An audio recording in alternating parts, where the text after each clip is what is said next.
Hey guys, welcome back to the FC24 Manchester United Career Mode series. It's season finale time. We are here, so if you have missed anything, go back and check it down below. I'll put a link to the whole playlist in the description, so if you've missed anything, go back and check that now before we move on so you don't get any spoilers. But for those of you who have seen it, you'll know that today we are pushing for Champions League, but it's not in our hands. We sit in 5th with 61 points, having played a game more than Spurs, who sit in that 4th spot, who are currently 4 points ahead with that game in hand. So it isn't looking very likely, but that's all we can do today is win the games that are put in front of us. We could also finish as low as 7th, 8th possibly, but not very likely. So we need to pick up 9 points regardless. If we don't pick up 9 points, Champions League is not happening. So we have to do what we can. We play Palace, Arsenal and Brighton today. So we start off with that Palace game. Hopefully we can pick up the first 3 points. This was the Palace team: Henderson, Mitchell, Gay, Anderson, Klein, Rodri, Decore, Chivarella, Eboué, Franca and Ferreira up top. And then our team was Onana, Malacia, Martinez, Araujo, Dalot, Højbjerg, Casemiro, Mount, Rashford, Werner, Daniel, Marlon. It's a big one. Remember guys to leave a like on this episode if you enjoy, and subscribe so you don't miss anything else. Let's go get these 3 points. First chance then in this game falls for Crystal Palace in the 10th minute. Ferreira gets round his man with nice strength, takes a shot but it's off target. We then get a chance here with Marcus Rashford, drives at the defence from the halfway line, keeps going with the ball, passes a nice ball into Malacia. Malacia lays it off to Mount. Mount puts it to Marlon, but Henderson gets down well to save. Next chance then doesn't fall till the second half for Crystal Palace. Rodri plays into Franca. Franca takes a shot, but is well high and wide. Then we come on the break with Daniel Marlon down the right. He cuts inside, keeps it hold of it, takes it back outside, plays a nice ball to Dalot. Dalot then whips it in, trying to find Rashford. Rashford with a nice chest, takes a shot. It gets blocked by Klein, but the ref deems it gets blocked by a hand. So we do a VAR check. This was the replay. Couldn't quite see a defender was in the way there. So I had another double check. And it is a penalty. Klein has, I don't know what he's doing. He's obviously protecting his body, but his arms, it hits both of his hands. So it has to be a penalty.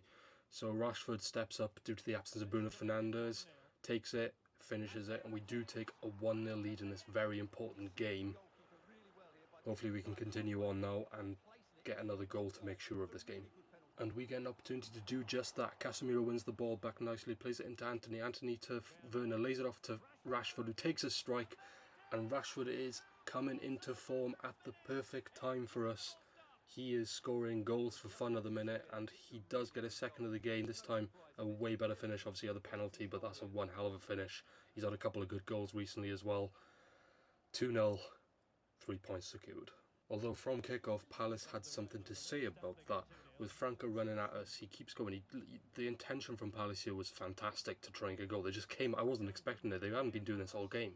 But they just came at me, played a nice ball into Ferreira. Ferreira then gets around his men, plays it into Franca. Franca takes a shot from a tight angle and scores. Onana probably should save it, but Palace were determined to get a goal back here to try and, well, disrupt our dominance in this game. It was a good finish, but Onana goes down way too early, and it's 2-1. It gets a bit nervy. But despite getting that goal back, Crystal Palace couldn't get another one, and we do secure a 2-1 win to start the episode off right with 3 points. Selhurst Park is not an easy place to go, so a good performance and a good 3 points there. Let's go see what that's done for the Premier League table. Just before we check out that Premier League table, actually I had this offer from West Ham for Hannibal to take a loan to buy. I delegated it for a loan only. So after that victory against Crystal Palace, this is how the table is looking.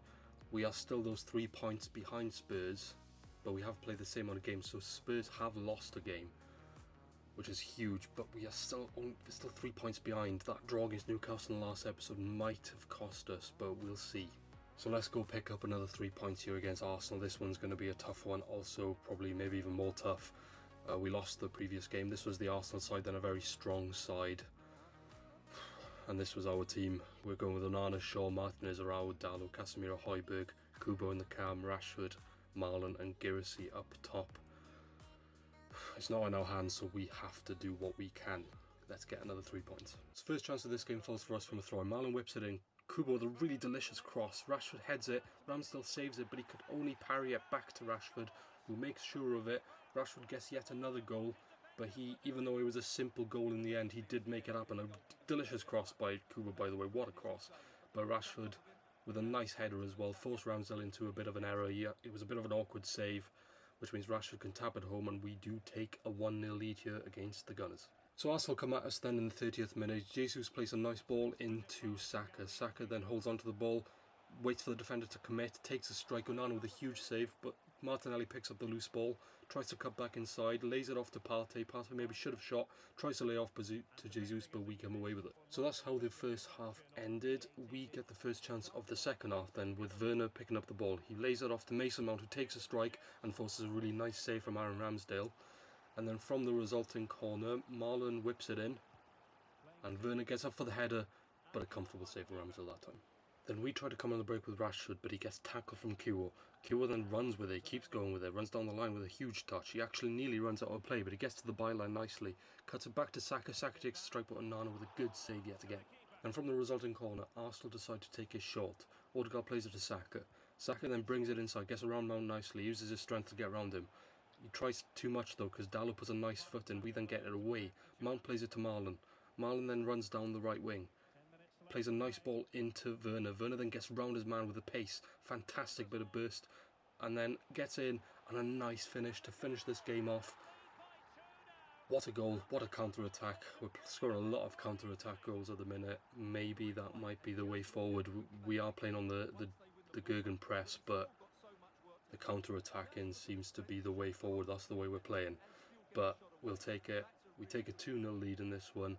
And that is, in fact, how the game ends. We get one last chance, though, to try and get something. Anthony brings it inside. Takes a strike.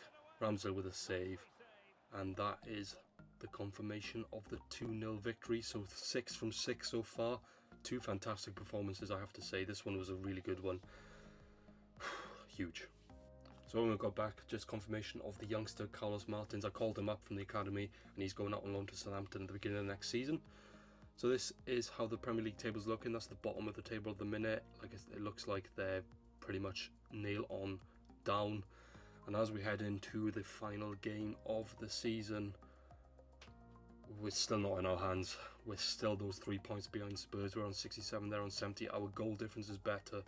We have to win, and we have to hope that Sheffield United, who are down at the bottom, beat Tottenham. So here we go then. This is the Brighton team to face us for the final game of the season. It's going to be difficult at the Amex Stadium.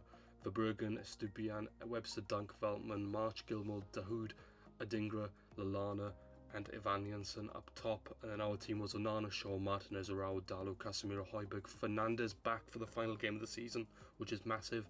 Rashford in the form of his life, Kubo and Werner. Let's go. In a tense game, we have the worst possible start. Luke Shaw takes out Solly March. He's the last man. It was a bit of a bad tackle as well, to be fair. Even if he wasn't last man, I think that was probably a red card. So we do go down to 10 men in a huge game. Not ideal. Then things go from bad to worse for us. Brighton put a ball in, Casemiro gets it away, and it hits Dalot on the hand, and the ref gives a penalty. However, this was the replay. I didn't need to. It was an easy decision. That is not a penalty. I'm sorry. It's bounced up in his hand. He can't do anything about that. It's one of those weird FIFA things. So I did have the goal news on for the Spurs Sheffield United game, but at this current stage I had no idea what was going on, so we could only do what we could. Rashford took a strike, and Verbruggen with a good save. We win the ball then on the halfway line with a nice tackle from Bruno Fernandes. Ends up with team with Werner. Werner then plays a nice ball out to Kubo. Kubo then plays a really nice ball into Marcus Rashford, who gets through onto his right foot, puts it across Verbruggen and gets another goal. Rashford is single-handedly giving us potentially Champions League football. He's doing all he can. It's just up to Sheffield United now to give us the opportunity to pick up that 4th spot, because we're doing what we can despite being down to 10 men. So the final chance of the half then falls for Brighton. At this stage we still didn't know what was happening in the Spurs game. Lallana comes at us, plays a nice ball into Van Nistelrooy, takes a strike, but Casemiro blocks nicely. So early on into the second half then, Kuba plays a bit of a poor pass trying to find Darlow. Webster ends up with it, but a really poor clearance from Webster means Højbjerg can play a nice first time pass into Marcus Rashford. Gets around his man with a bit of skill, takes a strike on his left foot and forces it in. Rashford is on fire at the minute. Again, the goalkeeper probably disappointed he's left that in, but it is a good strike. He can't really do much about it, to be fair. It's a really nice strike and it just goes through him. And Rashford is giving us hope. We just need to hope Sheffield United are giving us that hope too. So straight from that kick-off, after that Rashford goal, we do get the news that we were waiting for. Pops up Alex Scott tells us that Sheffield United have currently equalised against Spurs. So at this current moment we're still not, we need them to get another one. But after that little glimmer of hope, Brighton bring us back down to earth. Solly March gets around Martinez nicely, plays a nice ball to Veltman. Veltman gets to the byline, he cuts back to get around Martinez, whips a ball in, and somehow Adingra gets there before Darlow. When you look at the replay, I don't know how. Darlow should be getting there first, but he doesn't. And Brighton make it a little bit nervy for us towards the end of this game by getting a goal back. If they get an equaliser, I don't think we're getting top four. And Brighton were pushing for that equaliser. They get a chance here. Lallana plays into Gilmour. Gilmour takes a strike. Don't think it was going in, but Onana had to save it. We then get a huge chance to finish this game off. A really nice ball by Amal into Rashford. Rashford gets one-on-one for a hat-trick, but he can't put it in. Brighton then get one last chance to try and get an equaliser, but Arau with a good block. And we get it away, and the game does end. Now, at this current stage, I knew of a scoreline. I didn't know the final score, but I knew of a goal that you guys don't know of. So let's go see if we had done enough to get that top four spot. So here's the confirmation then that we did not do enough to get top four. It is to be Europa League for us only. Spurs did win, and in fact they actually ended up third, and Manchester City are the team that ends up fourth. Arsenal win the league. They already had won the league though. So that's how tight it was. Like, literally, Spurs end up third. There's only 3 points between us in fifth and Liverpool in second. And looking at it, even if I thought maybe that Newcastle draw was the reason that we didn't get top four possibly, but it wasn't, to be fair, because Man City had a better goal difference, so we would have ended up in fifth anyway. There's the confirmation then of the relegated teams. We knew anyway, Bournemouth, Burnley and Luton are the teams to go down. Sheffield United survived. They were already safe before that game against Spurs, so it didn't really matter for them. So before we jump in and look at the season stats, there's the confirmation of Hannibal going to West Ham at the beginning of next season on loan. We also send out the young Zachary Evans to Norwich for 2 years. So let's look at the competitions then. The winner of the FA Cup was actually Spurs by beating Leicester 4-3 in the final. Spurs knocked us out, so they did go on to win the whole thing, so swings and roundabouts. Carabao Cup then was won by Arsenal. They beat Everton 4-3 on penalties after a 1-1 draw in normal time. Super Cup was won by Manchester City. They beat Sevilla 1-0.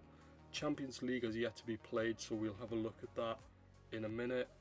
Europa League then, winners were Liverpool. They beat Villarreal by 2-1. And the Conference League then was won by Rangers by beating Mallorca 1-0. So good European competition for Rangers. So the Champions League winners were Bayern Munich. They ended up beating Napoli by 4-3 on penalties, but what a game that looks like. 3-3 in normal and extra time. Fantastic Champions League final, but Bayern Munich are the victors. So let's have a look at the league tables now. So in the Championship, Leicester do win it with 101 points. Norwich come up with them, and then one of Southampton, Middlesbrough, Leeds or West Brom. Whoever wins the playoff final will head up with them. The French league then, Ligue 1, was won by PSG, dominated as usual. Bundesliga then was won by Bayern Munich, so they get at least a double. They might have won the treble if they had won the domestic cup as well, but obviously I can't see that. Serie A was won by Inter Milan, with Roma, Milan and Napoli getting the Champions League spots. Juventus only in 7th, no European football for them at all next season. La Liga then was won by Real Madrid, only on goal difference though. Them and Barcelona both on 83 points, with Atletico Madrid and Real Betis picking up the other 2 Champions League spots. Scottish Premiership then was won by Rangers, so they get a double of them for themselves. And just out of curiosity then, the Saudi League was won by Al Hilal. So let's have a look at the individual stats then. So in the Premier League, Gabriel Jesus gets the Golden Boot with 22 goals. Grealish up there with 21, surprisingly. Good season for him. Our top goal scorer then was Marcus Rashford with 19. Didn't quite do enough to get that Golden Boot despite coming into form at the end of the season. And there's the rest of it. Feel free to pause if you're interested to see that. Then going on to the assists, Saka, then Arsenal get the league, Golden Boot and the assist, top assister. So yeah, with 17, ours was Bruno Fernandes with 6, and there's the rest of that. Again, feel free to pause to a more in-depth look. Clean sheet wise then, Onana does win the Golden Glove. Fantastic season for him, 15 clean sheets. We actually were the best defence in the league, but we just didn't score enough goals. So we'll see what that means for us, and if we do have a job, we'll find that out in a minute. There's the rest of it if you want to have a look at the stats. De Bruyne are actually getting 2 red cards, picking up the most. We had a couple this season as well. So moving on to the Champions League then, Victor Osimhen shares the Golden Boot with his teammate Kvaratskhelia, both getting 10 goals in the Champions League. And then assist wise, it's actually Ferran Torres who gets that, and Kvaratskhelia also gets 5. In the Europa League then, Mo Salah and again his teammate Darwin Núñez share the Golden Boot. And then in the Conference League, it's actually murky for Mallorca who wins that. So our stats then, our top goal scorer was Marcus Rashford with 21 goals and 6 assists in all competitions, 19 of them coming in the league. Our second top goal scorer was actually Amad Diallo. He hasn't been playing for us, he's been alone on Forest, but he's picked up 9 goals and 3 assists in the league, which is a good return to be fair. We might have a spot for him next season if he keeps up with that form. Timo Werner then, we brought him in January. Okay, scored 5 and 2, had a good start, kind of levelled out a bit towards the end of the season.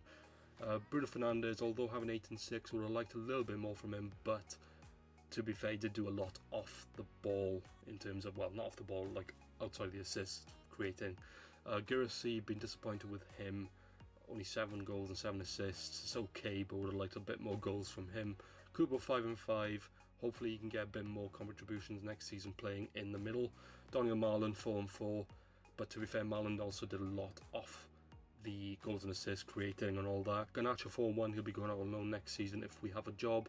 Mainu picking up 3 goals on loan. Araujo, and there's the rest of it. And there's confirmation of we are sending Timothy Peltier out on loan as well. And then we'll advance to the end of the season. Overall, like I said, not a good season really, so our job might be on the line, we'll see. Hopefully we keep it, because I have a plan for season 2, and we do keep our job, thank God. The board aren't happy, but they aren't pressured into making a decision yet, so we do have a job for next season. But I hope you guys have enjoyed this season. It's not been a great one, like I mentioned. Our performances haven't been quite there. We missed out on a lot that we wanted to do this season, but we've got next season to try and turn that around. But I've still enjoyed making these videos for you, and I hope you've enjoyed watching them, because they have been very fun. And it's been a good first season for me on YouTube, just to get used to everything. I'm getting there, and I'm enjoying it, and I hope you guys are too. I did say in a previous video, season 2 will be streamed live on Twitch, so if you want to come and join me live for those streams, head down to the description below, there'll be a link to my channel. But if watching people live is not your thing, don't worry, I will still be uploading these videos on YouTube. My schedule is down below, however, follow me on Twitter, because sometimes I do need to tweak things around, and I keep everyone updated on Twitter. So if you want to keep updated with me, get down to that Twitter, and also get down to that Twitch if you want to come watch me live. But that is the end of season 1. I have enjoyed, like I said. I hope you guys have. Remember to like the video and subscribe so you don't miss anything else. But other than that, it's time to head into season 2, and hopefully we can make it a good one, a better one than season 1 anyway. But until then guys, remember to take care, and I'll catch you soon.